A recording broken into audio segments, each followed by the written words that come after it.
What is happening? Yoo-hoo! Man, welcome to another episode of Expert Mentors Live, episode 283. Yes. My goodness. That's my goal. I think that's my goal weight. Hey, we're on the fast track to get there. And you know, you got accountability. That'll be one of the reasons that I'm about 80 pounds away. I've already lost like 160 pounds since my high. So kudos to you, man. That's awesome. That's awesome. Accountability. So anyway, yes, sir. Let's talk. It's like one of my it's probably my favorite show to be on, by the way. I love it. We ping and pong. It's one of my favorite things to do. We've done some pinging and ponging in our day. I will say that. You're actually what was I going to say? You're on my sizzle reel actually. Oh, I love that. You go to my sizzle reel. Actually, you and I are talking. I get like 4-second blip. So anyway, let's talk.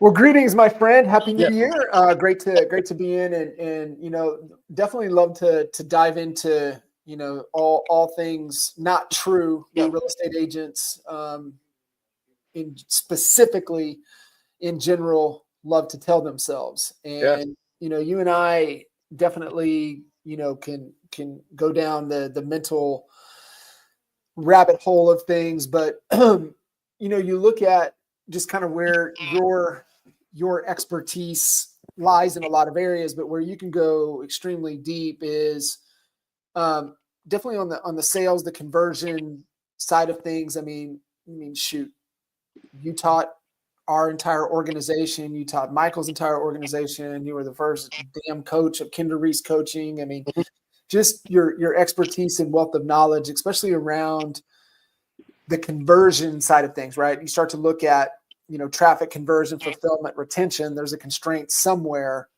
I'm putting Wally on the conversion piece. Just that's like, you know, if it's a who situation, that's where we go. And definitely unpack a little bit of, you know, definitely of this topic, you know, the agent, you know, the lies.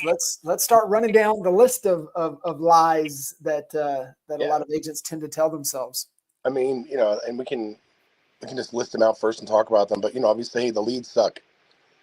Yep. You know, the leads suck. Or, you know, I can't get listings. I can't do listings. I'm not good at luxury business. I'm not good on the phone. I'm not great with my calendar. My calendar sucks. I can't do open houses. You don't have time. You know, I've got to be all things to all people.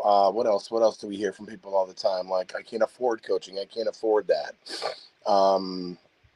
You know, I'll never be like that. The business sucks. Things are slow. You know, what else? What are some of the other lies that real estate agents tell themselves? Anything that's surrounded by can't or won't or not, you know, related to anything like that. You know, I'm saying, well, you know, I'll never be able to beat that person at a listing. I'll never be able to get that many listings. I'm lucky if I retire. I'm going to have to work for, you know, 2 jobs. I can't generate enough business in this market, you know? So, I mean, it's all limiting beliefs, but it's all built around lies, you know? And, you know, I call it, I mean, obviously I think for me, it's a limiting belief, but it's also cognitive dissonance, which basically is basically helping you deal with something that's normally against your value system, but it's basically helping you get your head around the fact that you're going to still continue to do it, right? So the person who's smoking, they don't have cancer, they don't have COPD, so cognitive dissonance allows them to keep smoking, even though it's against their value system, and it keeps moving forward. And I think for real estate agents,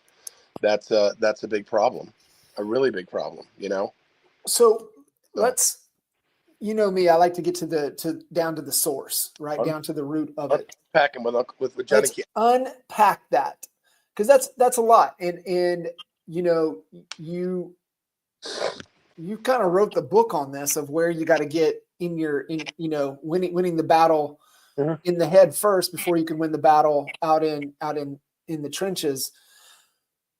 Unpack that a little bit. And I know maybe what causes some of that before we can provide the real solutions that people can actionable items they can take to move forward. Sure. I think that's really the key here is to get down and unpack the real issue, what causes it, and then how we can start to course correct it. Right on. Okay, so great question. So I know we blame everything on our childhood, but, you know, between the time you're born and the time you're 7, most of what you believe to be true about yourself, what you think you can and can't do, is pretty much locked in. By the time it's mostly locked in, by the time you're 10, it's mostly locked in. By the time you're 12, it's pretty much a done deal. Okay, so the challenge here is, you know, number one, we don't recognize it. You know, number one, it's just number two. Even if we did recognize it, we wouldn't know what to do with it. Does that make sense? Or how to fix it? We have like that unconscious incompetence where something's happening. And when I tell people about why they procrastinate, why they have limiting beliefs, why they're perfectionists, why they have low self-esteem and all that, when I tell them that it's literally connected to something that happened when they were a child, it blows their mind, you know? And so, and it's, you know, it could be bullying, you could have been bullied, you know, you could have had, you know, parents who were not great parents, and, you know, they said horrible things, they fought, they never fought, you know, some sort of sexual, emotional, physical abuse. You could have had parents that got divorced when you were young. Basically, anything that caused uncertainty when you were a child created this flight instinct to kick in and to have you avoid things that essentially caused you pain and fear. And, you know, if you had, you know, if you were bullied, if you were in a position where your parents didn't approve of you, didn't accept you, didn't show you how to approve of yourself, you know, you spend your entire life reinforcing those belief systems about yourself and avoiding experiences where you can overcome that, right? Yeah. So that's where we get into the I can't. And then I'll give you a perfect example. I've battled a weight problem, probably an eating problem since the age of 6. Okay. You know, I had a full-on eating disorder at the age of 6. You know, everybody in my family, except for my poppy, was overweight, obese. You know, my weight got up to over 520 pounds. And I remember I was 12. I think it was 12. I was standing at the corner of the kitchen table. My dad was eating his lunch. And it was summertime, so I had my shirt off when I could still wear my shirt off. And my pants and my stomach, my belly, I had a little Dunlap's disease. You know Dunlap disease? Mm-hmm. Your belly Dunlap over your belt? Dunlap. So, Yep. right. So, and my dad looked at me. He says, "You're always going to have that." He says, "I have it. My grandfather had. You're always going to have that. That's never going to go away." You know, here I am, 57 years old, almost 57 years old, and I still have it. You know, and you know, I really didn't start learning about dealing with it until I was 51. You know, so so the point is there's something that happened along the way when you were a kid. And, you know, here's the thing, it's a real simple exercise.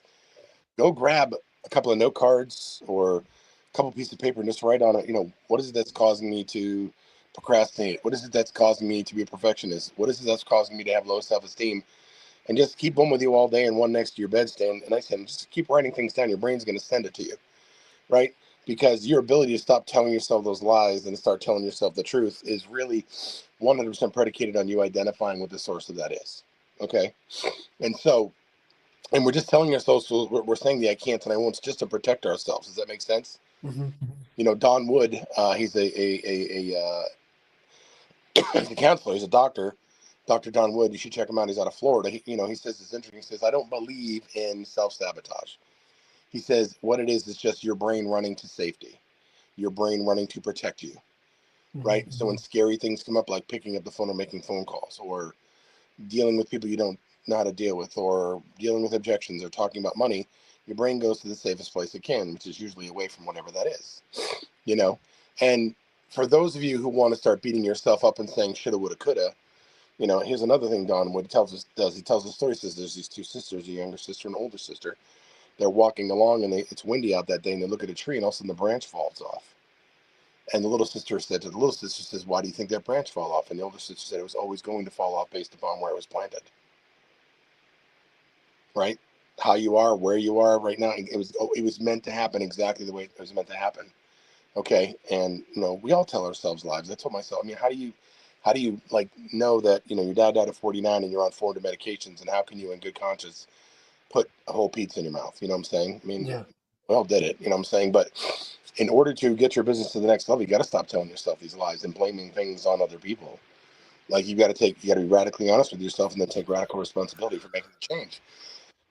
You know, I mean, Jay Kinder, I mean, guy was a freaking country bumpkin, for lack of a better terminology. You know, he was a redneck. And I'm not saying anything he hasn't said before. You know what I'm saying? You know. So I hear that in coming to the realization, but how do you, I mean, is it just make the decision? I mean, it's easier than that. How do you reinforce it? How do you continue to be able to make sure you're moving in the right direction or Great mentally question. in a positive light? Great question. So you golfed, right? Mm-hmm. Still golf. People hate golfing with you, I'm sure, right? But anyway, so the whole point is, you've golfed forever. You're a pro at a country club, and so how did you, you had a slice. How did you fix the slice? What did you do? Coaching. Yeah, right. Well, not just got a great coach. Of course you did, but you got awareness, right? You got to realize that there's something that's causing the slice, right? Do I need to close the club head a little bit? Do I need to, there's 4 million things that'll probably fix it, but right, the first part is awareness and being aware there's a problem there. Yeah. Every time you say I can't, I won't, I should, anytime those words come into your mouth, the first thing you should ask yourself is this really the truth? Like Byron Katie, right? Doing the work. Mm-hmm. The 4 questions. The number 1 question, is this true? Number 2 question, is this really true? Right? Is it really the leads? No. There's only 3 lead sources pretty much that real estate agent gets, and they come from real estate agents get. It's Facebook, Instagram, and pay-per-click. That's the only place they come from. Right? So, and there's a great book by Gary Zukav called The Heart of the Soul. And he identifies, I don't know, I think the book covers like 15 different negative emotions. And he says, anytime you feel a negative emotion, he says that's your brain telling you that there's something wrong that you need to attend to. And he calls it going to school. And he says, if you have anxiety, there's something going on in here that's creating that physical response of anxiety. And it's time to go to school and figure out what's causing it and then work through it. So the first part is awareness of what's causing it, right? Mm-hmm. For virtually everybody, it's something that happened when they were a kid. It could have been catastrophic, like sexual abuse, emotional abuse, physical abuse. It could have been you were teased about something when you were a kid, about being a little heavy or having hairy forearms or all the other things that I've heard about people, and then the belief systems you create around that and the stuff you avoid. So the first thing is becoming aware of where it happens. And then the second thing is situational awareness. Like the distance between a trigger and an emotion, I mean, it's closer than I could ever make my fingers, right? And it happens in 1/4 of a second, right? Faster than we could ever comprehend or see with our eyes. Our brain goes right to it, And the more we've reinforced the trigger, positive or negative, to kick into that emotion, the more it's going to take us to recognize when that happens. But there is a nanosecond when you get triggered, and sometimes you don't even realize you get triggered when that emotion comes up. And now you've got to shift that awareness to what causes it to what happens when it gets triggered, right? So as soon as I say to myself, the leads suck, and I want to hang up the phone, I've got to be like, okay, what am I feeling right now? Am I feeling anxiety? A lot of people, it's anxiety. They're feeling less than. They're not feeling good enough, right? Your body goes into flight response, and you get a dry mouth, and you get sweaty pits and sweaty hands and upset stomach and a light head, and that's just your brain literally shutting your body down to fight or run, right? And so you've got to recognize when that happens, and you've got to acknowledge it and become aware, because that is the essence of change, awareness, right? How do I fix a slice? How do I fix a hook?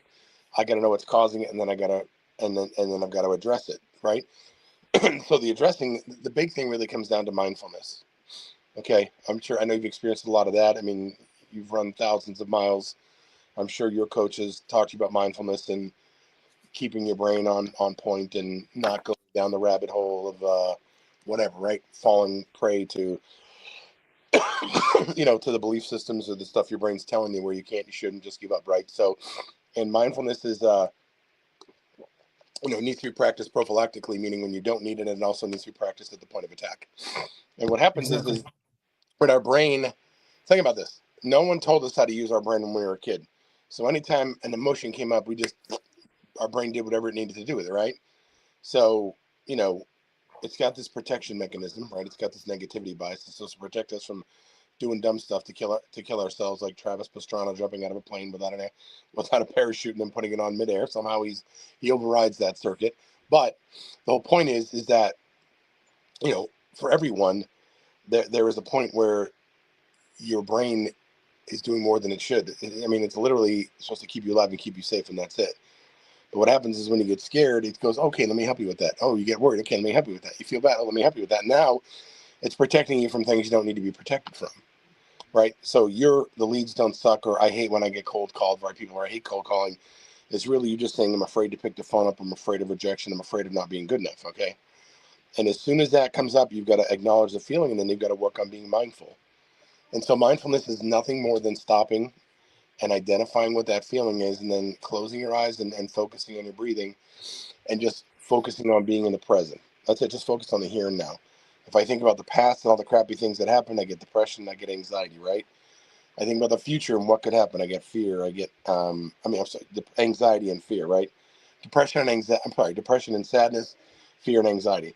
But if I'm just focusing on the moment right now, I can't feel any of those things. Okay. But Right. the thing is, take a while, your brain's going to fight you. It does not want to make the change. But that is how you attack that problem, to answer your question, and start working on it and start addressing the problem. And then it requires practice as well, right? You've got to sit down. And so I send people to the mindful movement. I think I may have shared that with you a while back. I don't know, but Yeah. The mindful movement, and they've got 2-minute mindfulness sessions. They've got all night mindfulness sessions. But the key here is taking back control from your brain, right? Yeah. I was talking to somebody that she goes, I don't get mean until somebody makes me mean. I'm like, well, nobody makes you mean, right? I don't get, my son used to come home from school, my youngest daughter, people annoy me. I'm like, okay, well, you're letting people annoy you. You know what I'm saying? And so we can't blame it on external sources, external experiences. We've got to realize that it's happening from the inside, and then we've got to take control of it. So what I tell people to do is, 5 minutes a day, right after you get up, middle of the day, right before you go to bed, set alarms on your phone to remind you. Do a 5-minute mindfulness meditation, stick in your AirPods, do any of them. And then in addition to doing that, going ahead and every time something comes up that triggers you, stopping and becoming mindful and relaxing and just teaching your brain not to go ahead and be triggered by those things. And eventually, your brain's going to fight you. In fact, if I were to tell most people to sit down and chill right now and start becoming mindful, their brain would be going all over the place because it doesn't want to be controlled. But the more you practice it, the more brain has to listen because it's not in charge. And so you start rewiring your brain, right? We call it neuroplasticity. And I'm telling you, after a week, it'll get better. After a month, it'll get incredibly better. After 2 months, most of it should be gone. Okay. And so, you want to change your business. I mean, listen, we're not selling anything here. I'm not telling anybody anything about anything. I've worked with people who, after 2 months, are able to get on the phone where they couldn't get on the phone before, are able to handle objections where they couldn't handle objections before, and the root of the change came from mindfulness, right? Those lies are just limiting beliefs that come about as the crap you've been telling yourself your entire life that was triggered when you were a kid. So Yeah, there's a lot of great exercises and you and I've talked about this. For me, the mindfulness side of things is 1000%, to where my head is mentally. It's not the thing. It is one of the things that has really helped me tremendously. sure. And it's a desire to continue to be better and figure it out, to address it and not just accept it for what it is. It is the mindfulness practice. It's coaching. Affirmation. It's affirmations. It's, the visualization, visualizing, walking through the things, down to the point, is that true? It's the foundational work that we all did, right? We went through Carol Dweck's, all through the mindset stuff. We went through, Byron Katie and kind of her process, loving what is. We went through Marley Adams, change your questions, change your life. Like, we've done the work, Right. but it is, to your point, it's problem aware. And it's, once you become problem aware, do you have a desire to want to improve it? And so I can bitch and moan about my slice, or do I have a desire to want to change it? And I think that's the first step, is, once I'm aware, do I want to do something about it or not? If I don't, then I don't. That's my choice. I can continue to bitch and moan and be a victim, but that's my choice, or I can choose to do something about it. And if you're not willing to grow and pursue and be better, then you're always going to look at things like that. And for me, I don't have time for people like that in my life. I don't deal with many people like that. I can't. And I think once you develop that and you have that awareness, it's real hard for you to have those type of people around you as well, right? The only people that you know who hangs out with victims, other victims. Yeah. And so I think, just to your point, I'm aware. What do I want to do about it now? I have a desire to improve upon this, and not taking everything at face value, I think is another key component to back to the point of the first lie that you're talking about is, man, the leads suck. I don't know. Do they? Like, show me that you've made X number of attempts. Have you had a conversation with them? How did the conversation go? Did you determine timing and motivation? Did you determine why they gave up their phone number? What did we give them in return? Did we give them what we promised? Like, there's so many questions. And I think that's the key. Once you become in desire is just being curious, I think, is another key component there, is just being curious 100%. to figure out where the truth is. Yep. And I think the truth has to the first level of curiosity is going to be the truth about you, like you said, and why you are the way that you are. A lot of us don't want to take a look at what we like on the inside. It's scary. And I was eventually got to the point where I was forced to. I kind of hit rock bottom. But I'm telling everybody, there's no coaching class.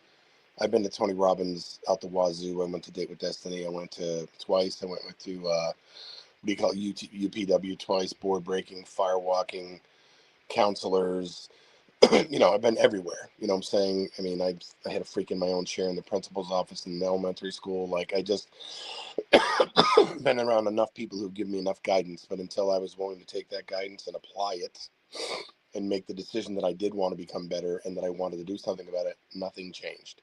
Right. Right. Now, I'm going to tell everybody this, that if you don't make the change, your brain is going to make the change for you.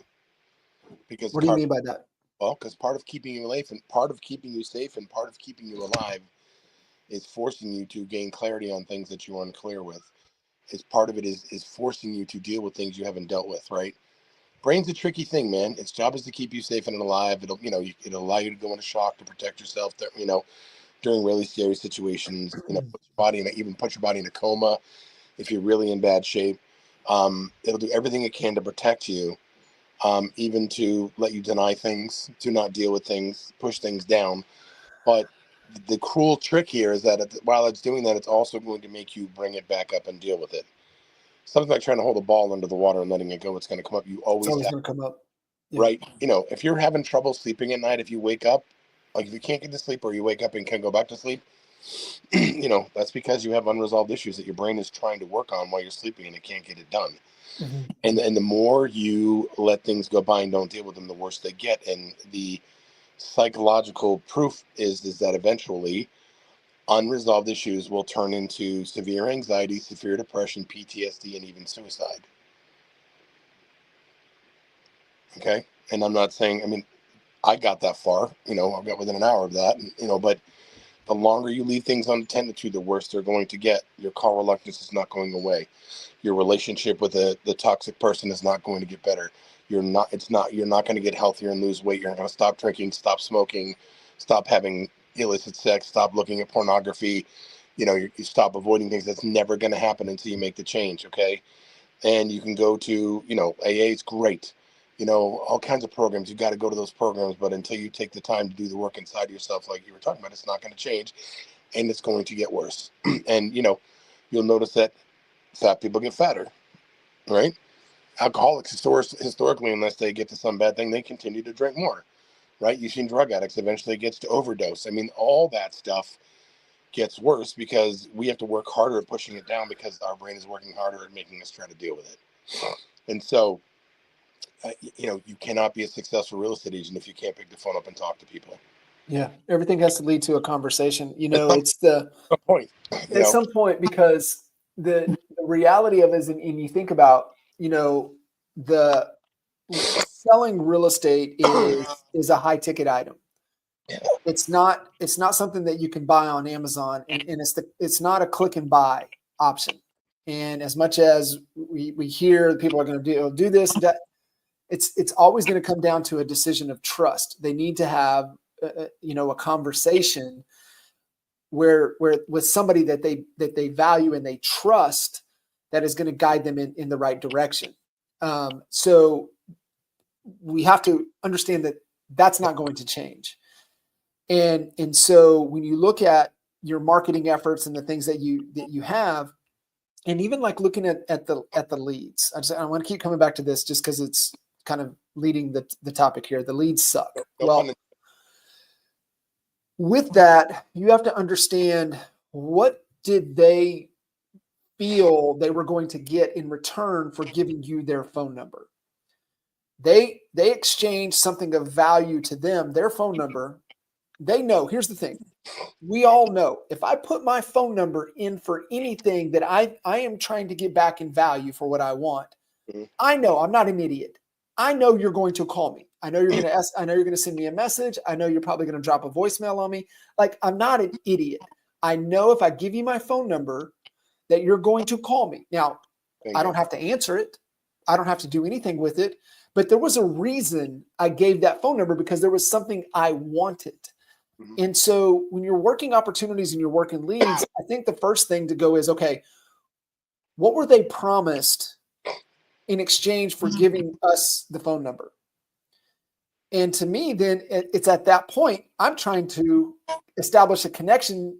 Did you get what you wanted? You wanted something. Did you get it? Did it help you serve that? And I think for me, who struggles with wanting to pick up the phone and call people, I always go back to, okay, they gave a phone number for a particular reason, because they had a pain or a desire that they felt that by giving the phone number, they could get some relief in what it was. So now, in my mind, this works for me. And I mean, you're the subject matter expert when it comes around this. But for me, in my brain, I go, okay, I need to call out to them because they gave me their phone number and they're looking for some guidance and some help on X, Y, and Z. And so that, for me, makes it easy. Is like, I'm just trying to say, hey, can I give you some more information? Can I provide you more value? Like, what are you guys trying to accomplish? How can I help you?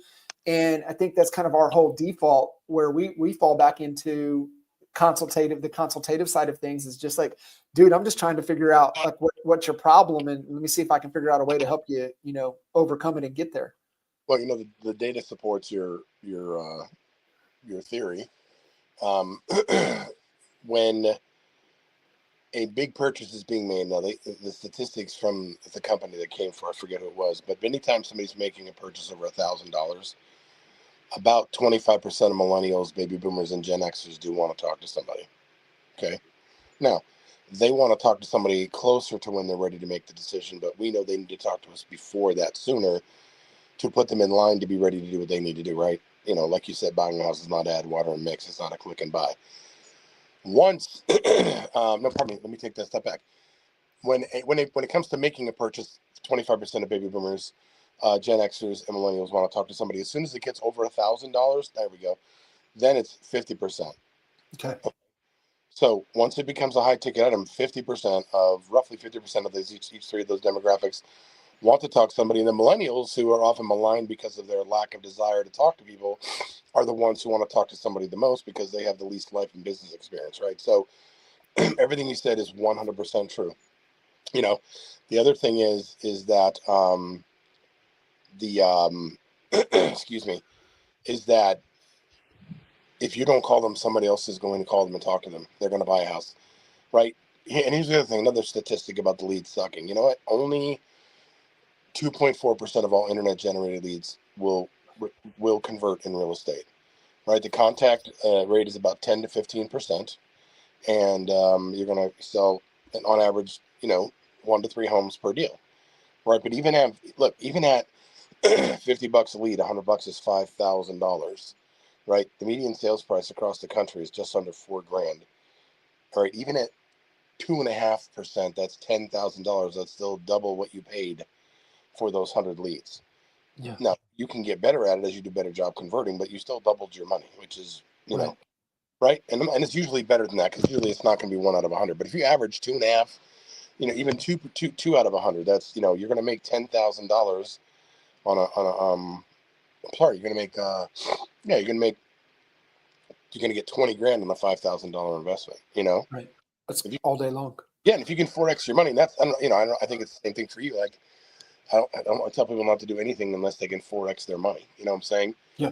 Minimum. So anyway, so that's, all the numbers that you're talking about here are, I mean, everything you just said is all borne out through the data. The data confirms all that, right? Mm-hmm. And so, but, and like literally, I mean, people, I work with some lead generation companies that set appointments for people. People don't even take the appointments that they're set for them.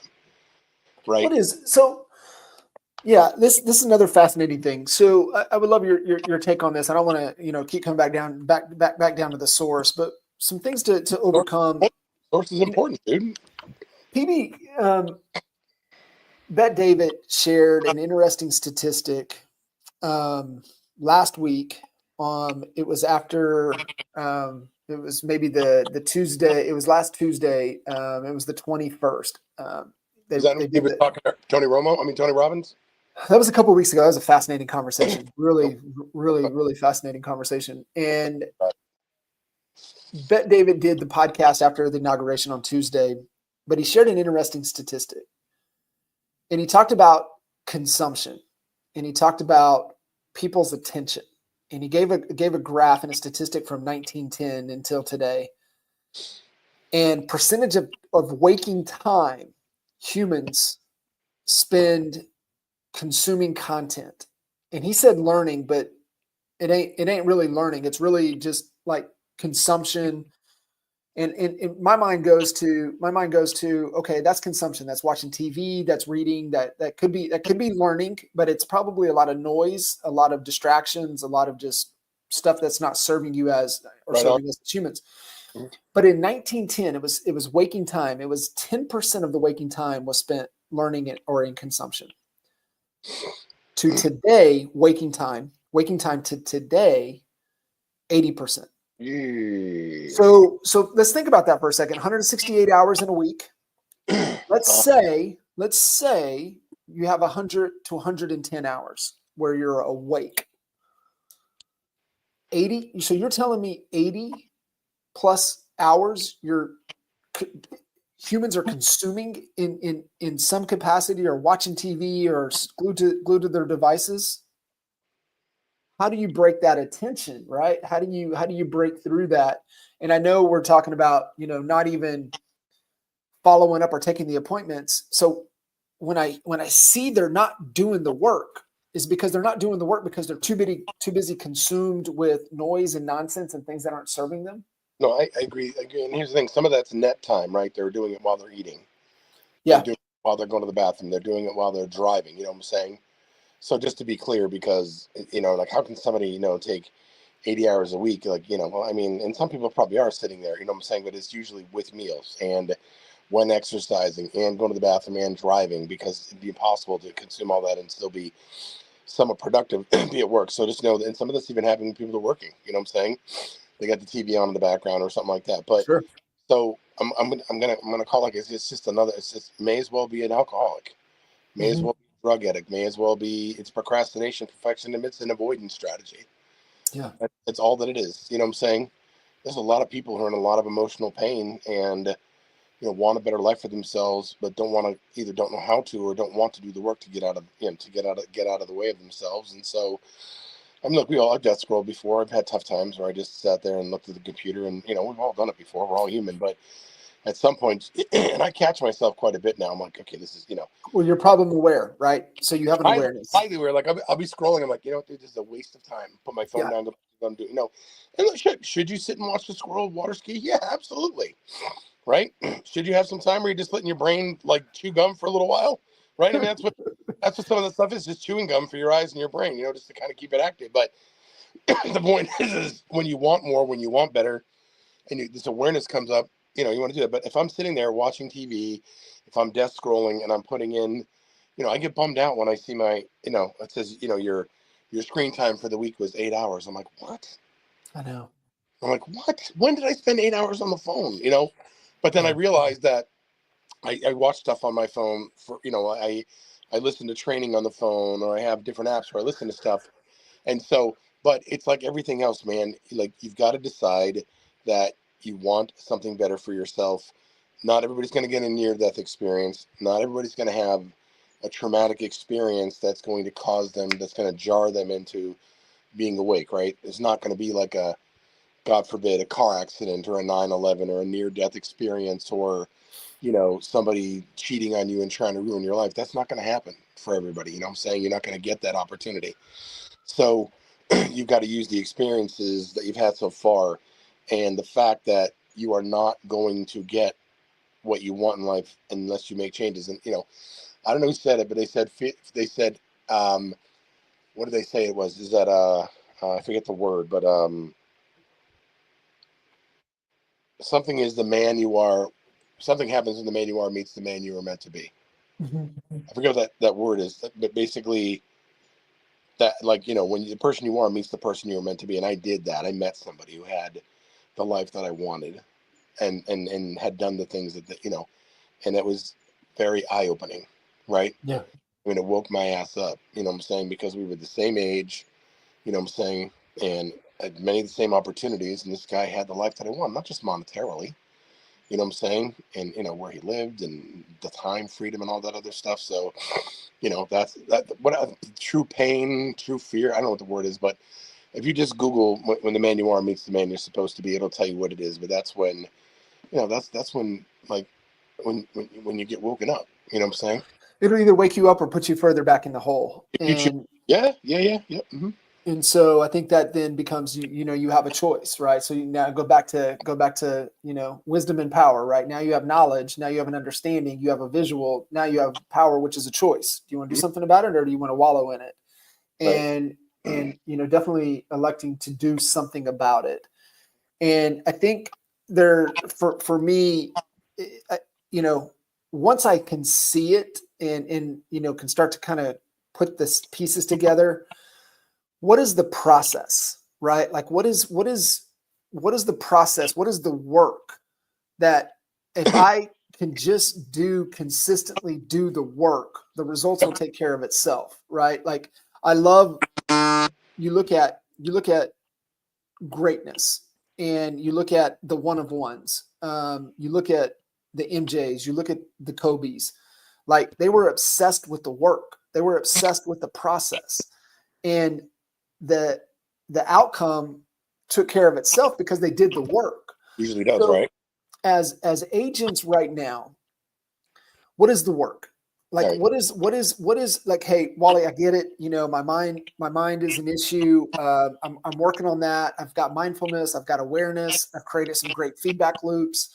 I've got, people around me that are supporting me, that are telling, helping me or pushing me. They're not coddling me. They're not being nice. They're being kind. They're really on me. But man, I know I need to do the work to produce the outcomes for my business to thrive. What is the work? What is the process right now? So let's assume you're trained. People always say I get off track.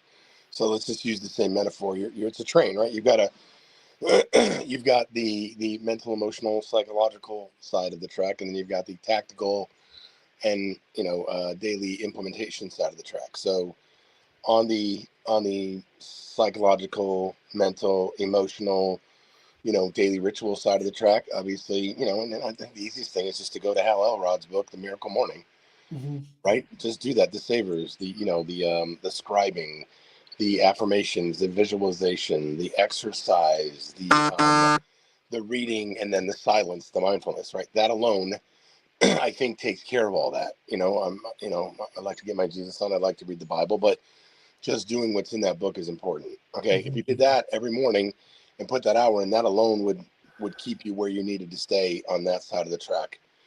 On the other side of the track, it really comes down to what you want to accomplish. Okay, I mean, most agents make $57,000 a year or less in their business. Okay, period, end of discussion. Right? Supposedly 1.171 million realtors did not sell a house last year.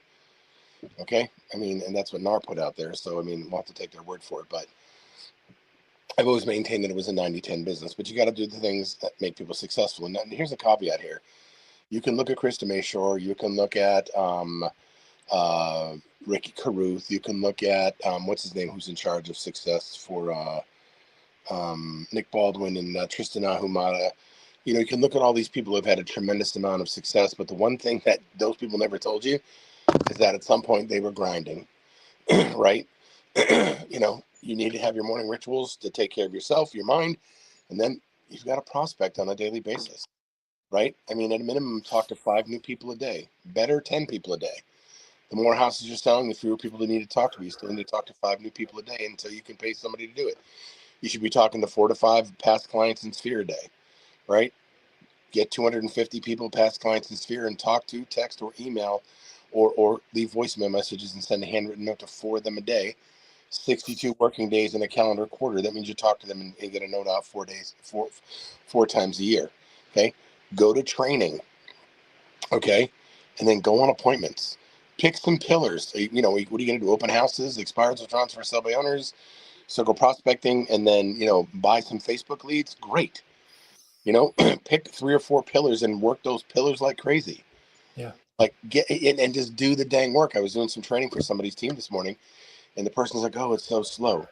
I'm like, "Okay, how many calls, how many contacts you make a day?" Well, I dial for an hour. I'm on the phone for an hour a day. I go, "How much time is spent talking?" She goes, "Not a whole lot, but I'm sending out messages and I'm sending out, listings to people and stuff like that."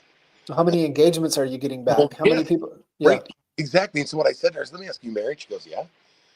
I said, "Are you happily married?" She goes, "Yeah." I said, "How often do you talk to your husband?" She goes, "A ton of times throughout the day." Okay. You want a good relationship, so you get to talk to him. And she says, "Oh, yeah, it's interesting because I went to the bank and picked up 2 opportunities, and I went someplace else and picked up another opportunity." I said, "Did you talk to those people?" She said, "Yeah." Right. And here's the thing, John, which I cannot, listen, I'm a Christian guy. I believe it's God and favor, but you can call it the universe. You can call it whatever you want. And you've coached enough people that where people come in, they start doing the work, and all of a sudden it seems like business is coming out of the woodwork. Mm-hmm. Right. And usually it's not even from the people they've been calling and talking to. Right. And I just think that once you get out there and start doing what you're doing and start moving forward, things are going to happen for you. Yeah. But you got to get out there. But, listen, you got to, for most of the people watching this, either you or the people on your team, they need to have a daily routine of taking care of their mind, their body, and their soul in the morning. And then they've got to prospect and talk to a minimum of 5 people a day, preferably 10 people a day. Talk to 4 people, text 4 people, email 4 people, leave messages for 4 people that you know every day, once a quarter. Get some regular training in, and then go on some appointments and pick some pillars. Pick 3 or 4 pillars. Grab FSBOs, and then grab expireds, and then do open houses, and then get some buyer leads. Yeah. Don't run around putting 4 million hours of stuff on social media. It's going to take a long time to turn into something. Don't go wallpaper a neighborhood because you're just going to lose your money. Like, do the things that are going to move the needle, and then track the crap out of what you're doing so you can turn it into a mathematical equation, a scalable, solution for you, so you know how to get to the number of homes you want to sell. And then when you're making enough money to pay somebody else to do it, you start turning it over to them. But until that, that's what I would do. I mean, it's that simple. Right. It's You just have to do the work. You just simple. have to. Yeah. There's no easy button. Nope. But The easy button is doing the work, and you got to go through it to really learn the lessons. And so just real simple, like you said, what are the pillars? Where are the opportunities coming from? What's the value exchange to where I can get a phone number to have a conversation? And I might have to engage. I might have to send some text messages. I might have to, people are reluctant. They just don't want to jump on the phone and talk. Most people don't want to just jump on the phone and talk. At least So you interact and exchange back and forth in a value exchange that can lead to a conversation. That conversation then just has to be able to determine time frame, motivation. What do they really want? Am I equipped to help serve them, or do I know somebody that can? And you have the conversations, you get face to face, and or knee to knee or face to face, like here on the camera, or at that point, then articulate the value and determine if you can help solve it is whatever they're looking to solve. Uh-oh. Did we lose Mr. Wally? We might have. Get him back here in a second. All right. So, I know we went pretty heady there as we were talking about the lies that as real estate agents, and I know we were kind of leading with the, around the leads are not good. And I think, being able to hear that framework is really important. But I also think the other side of the things is like you said, find proof, find where, you can see that it's possible. You can do it. And I know where it was for me with the leads was an internet lead had come in. They were looking at an investment property. They were looking, they exchanged their phone number for some more information on a $37,000, thing in the market. And yet uncovering and having a conversation with them, they were relocating in from out of the area, and they ended up buying, double the average sales price home in the market. They ended up buying that. And so I was like, never judge a lead by whatever it is that they say they're coming in for. You need to have a conversation to what they're trying to accomplish. And that's why I'm like, they exchanged their information for a reason. You owe it to them to follow up to make sure that they got what they're looking for. Yep. Fight or flight mechanism is not an operating system. It's a protection mechanism. Yeah. If you're living your life in fear, you really need to address that. And I think Robert H. Schiller said this best. He said in The Power of Possibility Thinking, what he said was, there are no extraordinary people. He says there are ordinary people that do extraordinary things. Okay. And everybody we know that has crushed it, that, is in EXP, even at the highest levels, they all had some sort of like ass whipping, bone crushing, life, destroying event in their life at some point or another, you know what I'm saying? Or just came from absolutely nothing. Something, Yeah. So, yeah. Mm-hmm. I love it. Well, yeah, thank you. Yeah, man, just do the work. And I think the biggest thing is finding something that you can connect with to be able to kind of help work through it. And that's, great coaching, great mentors, like you said, get proximity, get into a great environment that gives a great system to be able to follow up with. I mean, how many free resources are there just in the HBN group alone? Oh, yeah, there's so many here. I mean, you get access to me twice a week. You get access to Braden. You get access to you, Jay, and Albie. I mean, you pay zero for that. Yeah, and I think there's tremendous. It's just making the decision that you want to plug in, and you want to engage. You want to do the work. Yep. I appreciate it. Awesome, brother. Appreciate you guys. Thanks. You need anything, we're here, and we'll connect with you guys next time. See ya. All right. Take care. Good luck. Be good, everybody.